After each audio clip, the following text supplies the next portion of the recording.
સાચું છે ભાઈ, એક શરતનું પાલન થાય તો શું ભાઈ ત્રિકોણ સમૃદ્ધ થઈ જવાનો? તો જોઈએ નહીં ત્રિકોણ સમૃદ્ધ થવા માટે તો આપણે બે શરતને ધ્યાનમાં લેવી જ જોઈતી. કઈ? એક તો ખૂણાઓ સમાન હોવા જોઈએ અને બાજુઓના માપનું ગુણોત્તર સપ્રમાણ હોવો જોઈએ કે સમાન હોવો જોઈએ? તો કે ભાઈ સમાન હોવો જોઈએ. તો આપણે જોઈએ કે ભાઈ એમાં શું હોય છે. કે દાખલા તરીકે આપણે વિધાન લખીએ કે જો બે ત્રિકોણો હોય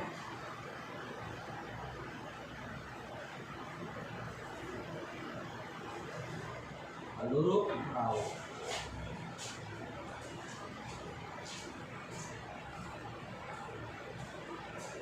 સમાન હોય તો તેને અનુરૂપ બાજુના માપનો ગુણોત્તર, જો બાજુઓ હોય તો સમપ્રમાણ માપની વાત આવે તો બાજુના માપનો ગુણોત્તર કેવો હોય? સમાન થાય. અને તેથી બંને ત્રિકોણો કેવા થાય? સમરૂપ. આપણે ખરેખર જોઈએ તો કે સમરૂપ થવા માટે બે શરતને ખરેખર ધ્યાનમાં લેવાની હોય. સમરૂપ થાય એટલે સમરૂપ હોય કે બરાબર છે. જે પણ આપણને આ એવું કહે છે કે જો તમે માત્ર આ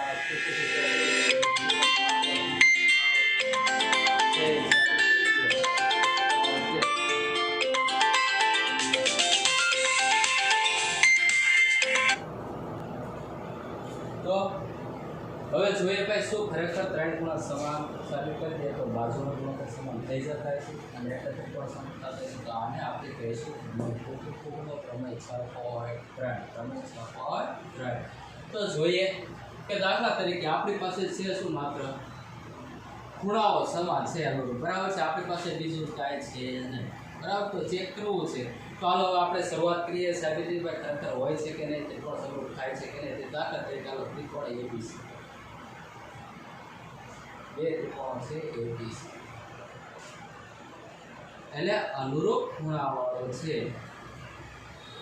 તો જેટલો ખૂણો એ છે ખૂણો એટલો જ છે, એક જ ખૂણો D, B છે એટલો જ ખૂણો E અને C છે એટલો જ ખૂણો A. આ મેળવે છે, બરાબર છે. આ જો ત્રણેયને આપણે શું આપણે માત્ર લીધું છે પક્ષ. એટલે માહિતીમાં આપણી પાસે શું છે? આપણે સાબિત કરવું છે. ખરેખર થતું હોય તો નહીં થતું હોય તો આપણે સાબિત કરવું છે, જેને આપણે પ્રમેય તરીકે ભણવાના છીએ. તો આપણી પાસે માત્ર શું છે? અનુરૂપ ખૂણાઓ સમાન છે. એટલે કે ત્રિકોણ ABC અને ત્રિકોણ DEF માં આપણી પાસે માહિતી શું છે? ખૂણો A છે એટલો જ ખૂણો કયો છે? D. એવી જ રીતે ખૂણો T છે એને અનુરૂપ એટલો જ ખૂણો માપનો કયો છે? D. અને એવી રીતે ખૂણો C છે એનો માપનો કયો છે? આટલી માહિતી આપણી પાસે છે. પક્ષ સાબિત શું કરવાનું છે કે શું ત્રણેય ખૂણાઓ સાબિત કરો તો ઓટોમેટિક છે ભાઈ માપનો બાજુઓના માપનો ગુણોત્તર સમાન થઈ જતો હોય છે. અને શું માપ જો આ બંને શરતનું પાલન થઈ જાય તો ત્રિકોણ સમરૂપ થઈ જાય. તો સાધ્ય સાબિતીમાં તો પહેલાં તો આપણે ચેક કરવાનું છે, સાબિત કરવાનું છે કે ભાઈ એટલે અનુરૂપ બાજુઓના માપનો ગુણોત્તર એટલે કે AB એને અનુરૂપ બાજુ કઈ થાય? B, બરાબર છે. BC એને અનુરૂપ બાજુનું માપનું થાય B, AC અને બાજુનું માપનું થાય. અને અનુરૂપ બાજુઓના માપના ગુણોત્તર સમાન થયા. અને બીજું શું સાબિત કરવાનું છે કે જો ભાઈ ખૂણાઓ સમાન થાય અને બાજુનો માપનો ગુણોત્તર થાય તો ત્રિકોણ કેવા થાય? સમરૂપ સાબિત થઈ. એ આપણે સાબિત આપણી સાબિતી છે, બરાબર છે. તો પક્ષ, સાધ્ય અને સાબિતી. હવે આપણે જોઈએ આવા છોકરાઓ આપણે ખૂણાઓ સમાન કરી દીધા છે, પણ હવે આપણે વિચાર કેવો શેના ઉપરથી એવું આપણે કંઈક સાબિત કરી શકીએ કે જેથી કરીને ભાઈ અનુરૂપ બાજુના માપના ગુણોત્તર સમાન થાય. તો આપણી પાસે છે છોકરાઓ એક વિધાન છે. શું કે ભાઈ આપણે પ્રમેય 6.1 અને પ્રમેય 6.2 એટલે આપણે ધ્યાનમાં લઈએ. તો છોકરાઓ સાબિતી છે થોડુંક પછી રાખીએ કારણ કે ટાઈમ થઈ ગયો છે. તો છોકરાઓ તો હાલો આપણે જોઈએ. તો ચાલો કરીએ આગળ થોડુંક સાબિતી જોઈએ. તો આપણી પાસે શું એવું છે કે તમે વિચારી શકો? હા, આપણે પ્રમેય 6.1 અને 6.2 ભણ્યા એમાં શું કીધું છે કે જો ભાઈ અનુરૂપ બાજુઓ છે એના ગુણોત્તર સમાન હોય તો આપેલી રેખાઓને કેવી થતી હતી? સમાંતર સાબિત થતી હતી. અને પ્રમેય 6.2 એનું પ્રતિવિધાન શું હતું કે ભાઈ જો સમાંતર રેખા હોય તો ભાઈ આપેલા જે કે રેખાખંડ રચાતા હોય એનું ભાઈ સમાન ગુણોત્તર હોય થતું હોય. બંને આપણી પાસે 2 પોઈન્ટ છે એના આધારે સાબિત કરવાનું છે. તો આપણે શું વિચાર કરીએ તો આપણને કશી ખબર છે નહીં, બાજુઓનું વાત આવે છે તો આપણે પહેલાં તો એવું કરીએ શું કે જેટલી એબી બાજુનું માપ છે એટલું જ તે ત્રિકોણ DEFમાં બાજુ DE ઉપર છે એક બિંદુ એવું લઈએ કે જેથી કરીને જેટલું એબીનું માપ હોય ને એટલું જ માપ કોનું થાય? PB. આ આપણે અત્યારે વિચારવાનું છે. એવી જ રીતે જેટલું એસીનું માપ હોય એટલું જ આયા સામેની બાજુ બીજા ત્રિકોણ DEFમાં DF બાજુ ઉપર એસીની બાજુ ક્યુ બિંદુ બરાબર છે, PQ ને આટલું આપણે વિચારીએ બરાબર છે. તો હવે તમને એમ થાય કે આવું શા માટે કીધું? જો છોકરા ખૂણા તો સમાન છે આપણી વાત થતી છે, પણ કદાચ આ ખૂણો P અને ખૂણો Q આપણે ખાલી આ જો સમાંતર છે કે નહીં આપણને ખબર નથી. જો PQ સમાંતર EF હોય તો રેખાખંડના ગુણોત્તર છે એ સરખા થાય તો આપણી બંને રેખા તો આ રેખાઓ છે સમાંતર છે તમે કહી શકો રેખાખંડના ગુણોત્તર સરખા થાય. પણ હવે એના માટે આપણે શું વિચારશું તો આપણને એટલી ખબર છે B ને અનુરૂપ E છે, C ને અનુરૂપ E છે, એટલે કે ભાઈ B જેટલો ખૂણો છે એટલો E, C છે એટલો A. તો અહીંયા આપણે ભાઈ વિચારવાની શરૂઆત એટલે કરી જેટલું AB નું માપ છે એટલું C નું માપ કીધું DP, જેટલું AC નું માપ એવું એટલું જ માપ થાય DP. બરાબર છે. એટલે આ લખીએ કે ભાઈ ત્રિકોણ DEFમાં શું આપણે કીધું છોકરાઓ કે બાજુ DE પર P બિંદુ અને DF બાજુ પર કઈ બિંદુ? Q બિંદુ. કેવું લેવાનું? જો લઈએ જેથી કરીને જેટલું AB નું માપ હોય એટલું શરૂ થાય DP નું માપ, અને એવી જ રીતે જેટલું AC નું માપ હોય એટલું શરૂ માપ થાય. આને તમને ખબર પડી જાય. અને છોકરાઓ જો ખૂણો A છે તો ખૂણો છે એનો ખૂણો કયો છે? E છે નથી છે ને? તો જો હવે આપણને એટલી ખબર પડી, અહીંયાથી એટલી ખબર પડી તો AB નું જેટલું માપ છે એટલું DP નું માપ છે, AC નું માપ છે એટલું DP નું માપ છે, ખૂણો A છે તો તમે જો કે કઈ શરતો પાડો? બાજુ ખૂણો બાજુ. તો તમે કહી શકો કે અહીંયા ત્રિકોણ ABC અને ત્રિકોણ DEQ આ બંને ત્રિકોણ છે એકરૂપ કહેવાય કે નહીં કહેવાય? જો DEF ને ધ્યાનમાં નથી લેવાનો, કોને ધ્યાનમાં લેવાનું છે? ABC અને DPQ આ બંને ત્રિકોણ છે એકરૂપ કહેવાય છે કે નહીં કહેવાય? એકરૂપ કહેવાય છે. તો કે હા, કારણ કે જેટલું AB નું માપ છે એટલું DP નું માપ છે, જેટલું AC નું માપ છે એટલું DP નું માપ છે, અને બંને બાજુ વચ્ચેનો અંતર્ગત ખૂણો એટલે કે વચ્ચે આવેલો ખૂણો A અને T બંને પાસે કેવા છે? સરખા છે. જો આ આપણો પક્ષમાં આપણે લીધું.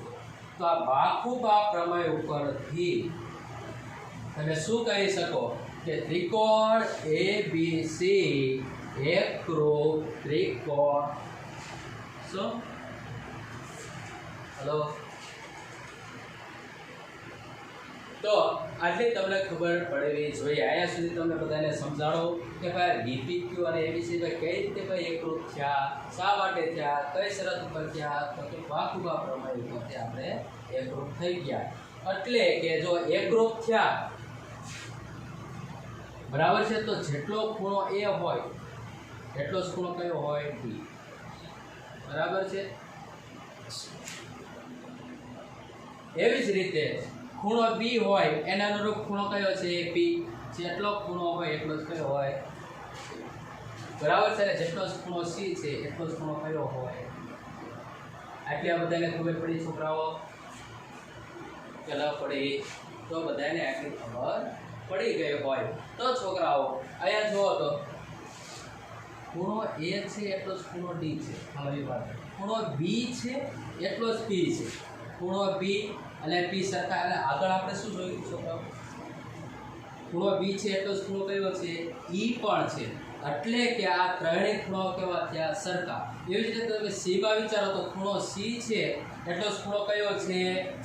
ક્યુ બરાબર છે તો ક્યુ પણ આપણે આગળ જોયું જેટલો ખૂણો સી છે એટલો જ ખૂણો કયો હતો એફ તો જો તો આ ત્રણેય ખૂણાઓ પણ કેવા થયા સરખા તો તમે કહી શકો કે ભાઈ અહીંયા પી અને ઈ છે એ કેવા ખૂણા છે સરખા એટલે કે સમાન માપના ખૂણા છે અહીં લખો તમે કે અહીં ખૂણો પી બરાબર ખૂણો ક્યુ અથવા તો આપણે લખીએ ખૂણો બી હતો એટલો જ ખૂણો ઈ હતો અને ખૂણો બી અને પી પણ કેવા છે સરખા એવી જ રીતે ખૂણો સી છે એટલો જ ખૂણો કયો છે આ કયો આપણને મળ્યો ક્યુ અને આપણને આગળના વિધાનમાં શું હતું ભાઈ સી હતો એટલો જ કેટલો હતો આ જુઓ તો આપણને પરિણામ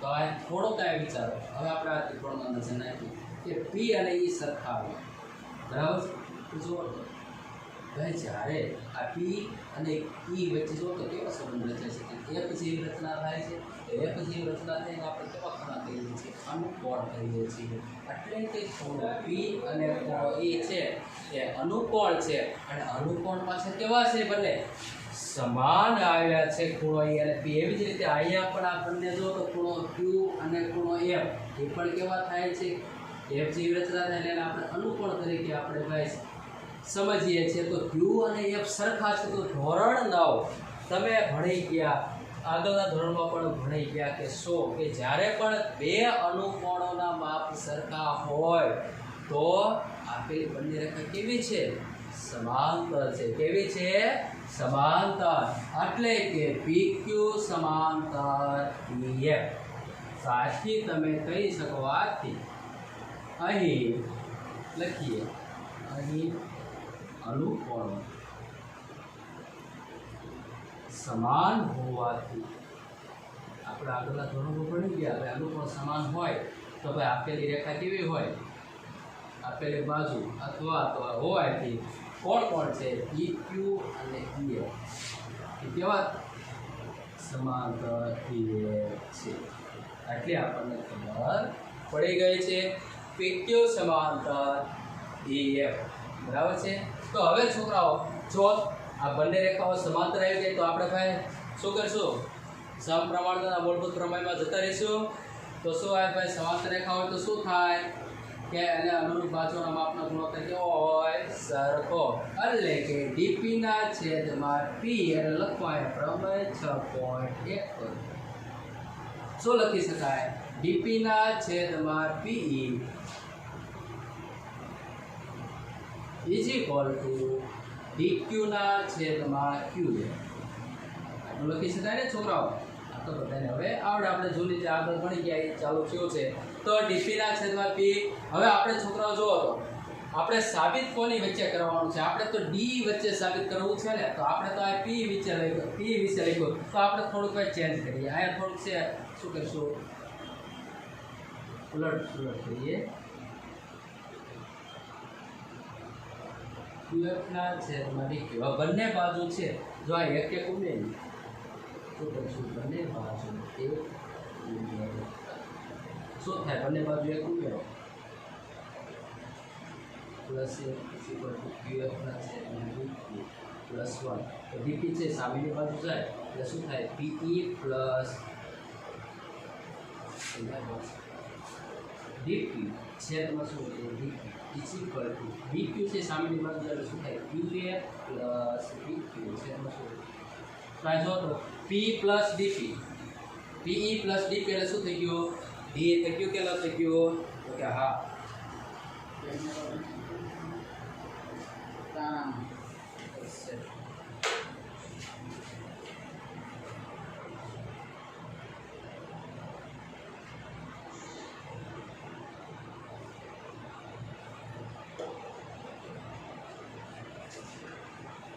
તો આ છોકરા P પ્લસ DP એટલે શું થઈ ગઈ બાજુ D થઈ ગઈ એટલે લખીએ ભાઈ DE છેદમાં શું છે DP ઇઝ ઇક્વલ ટુ અહીંયા એવી જ રીતે QF પ્લસ DQ તો કઈ બાજુ થઈ ગઈ DF છેદમાં શું છે DQ તો અહીંયા આગળ આપણે વિચારતું છોકરા થોડું છો કે આપણને કઈ DP છે એની બરાબર આપણે શું કહી લીધેલું છે માપ ડીપી છે એની જગ્યાએ શું એટલે તમે જેટલું માપ આપ્યું એપી, તો ડીપીની જગ્યાએ તમે શું એપ્લાય કરી શકો એપી, એટલે ડીપીની જગ્યાએ તમે શું એપ્લાય કરો એસી, એટલે કે ડીઈના છેદમાં ડીપી, ડીપીની જગ્યાએ શું આપણે મૂકશું છોકરાઓ એબી, ને એવી જ રીતે ડીએફ છેદમાં ડીક્યુ, ડીક્યુ કેટલું માપ હતું એસી, બરાબર છે, એટલે કે આપણે થોડું ઉલટ વ્યવસ્થિત લઈ લઈએ એબી છેદમાં ડીક્યુ એસીના છેદમાં ડીએફ.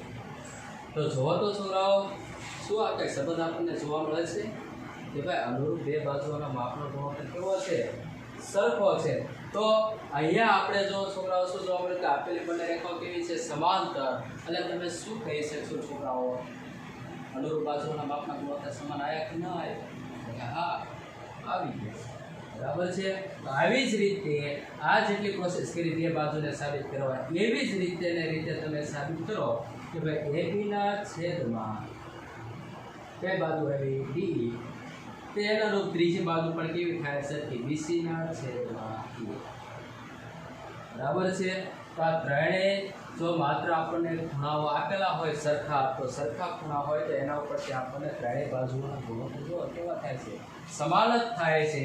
એટલે આપણે કહી શકીએ કે અહીં કે ભાઈ શું થયું ખૂણો એ એકરૂપ જેટલો છે એટલો ડી છે, ખૂણો બી છે એટલો જ ખૂણો ઈ છે, અને જેટલો ખૂણો સી છે એટલો જ ખૂણો કયો છે એ, અને તથા આપણને બીજું કયું પરિણામ મળ્યું કે ત્રણેય બાજુઓને અનુરૂપ બાજુઓના માપના ગુણોત્તર કેવા આવ્યા તો કે સરખા આવ્યા છે. એસી એટલો જ માપ છે, એસીને અનુરૂપ કઈ બાજુ છે કઈ મળી બાજુ આપણને ડીએફ, એવી જ રીતે બીસી એને અનુરૂપ બાજુ કયો છે બીસીના છેદમાં ડીએફ, બરાબર છે. તો જો તો છોકરા બંને શરત ઓટોમેટિક અહીં આવી ગઈ કે આપણે સમરૂપતા માટે સમપ્રમાણતા માટે આપણે સમરૂપતા માટે આપણે બે શરતને ધ્યાનમાં લેતા હતા કે ખૂણાઓ પણ સમાન હોવા જોઈએ અને સાથે સાથે અનુરૂપ બાજુઓના માપનો ગુણોત્તર પણ કેવો હોવો જોઈએ સમાન.